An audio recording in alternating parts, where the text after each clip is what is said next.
केंद्रीय गृहमंत्री अमित शहा यांनी शनिवारी किल्ले रायगडावरती जाऊन छत्रपती शिवाजी महाराजांना अभिवादन केलं। यावेळेला आयोजित कार्यक्रमात अमित शहा, मुख्यमंत्री फडणवीस यांच्याच भाषणाचं नियोजन होतं। पण ऐन वेळेला एकनाथ शिंदेंचंही भाषण झालं, ज्यामुळे आता पुन्हा एकदा शिंदेंच्या टळलेल्या नाराजीची चर्चा सुरू झाली आहे। शहांसमोर शिंदेंना भाषणाची संधी, नियोजन नसताना अचानक भाषण, नाराजी टाळण्यासाठी फडणवीसांची खेळी, अजित पवारांना मात्र संधी नाहीच। लोगों को दो हाथ जोड़कर विनंती करने आया हूं, शिवराय को महाराष्ट्र तक सीमित मत रखिए, देश और दुनिया शिवराय से प्रेरणा ले सके। आमचं सगळ्यांचंच मत आहे की महापुरुषांचा अपमान, छत्रपतींचा अपमान करणाऱ्याला तर टकमक टोकावरनच लोटून दिलं पाहिजे। मी मुख्यमंत्री होतो त्यावेळेस देखील 2.5 वर्ष शिवाजी महाराजांचा आदर्श डोळ्यासमोर ठेवून आपण काम केलं। केंद्रीय गृहमंत्री अमित शहांच्या रायगड दौऱ्यात झालेली ही भाषणं।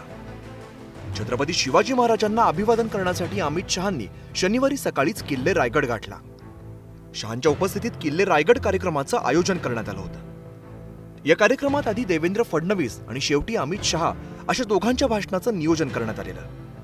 पण ऐनवेळी मुख्यमंत्री फडणवीसांना उपमुख्यमंत्री शिंदेंना भाषणाची संधी दिल्याचं पाहायला मिळालं। यावेळी शिंदेंनी त्यांच्या 2.5 वर्षाच्या मुख्यमंत्री पदाची आठवण करून देण्याचा प्रयत्न केला।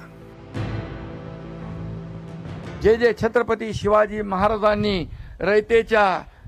रयतेसाठी जनतेसाठी केलं ते सरकार म्हणून आज आम्ही करतोय।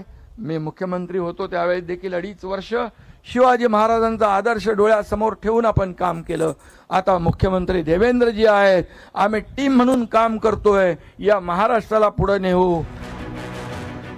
खरं तर नियोजनानुसार शिंदेंचं रायगडावरती भाषण नव्हतं, पण शिंदेंना बोलू न दिल्यामुळे ते नाराज होण्याची शक्यता असल्यामुळे फडणवीसांनी पुढाकार घेऊन शिंदेंना भाषणाची संधी दिल्याचं बोललं जातं।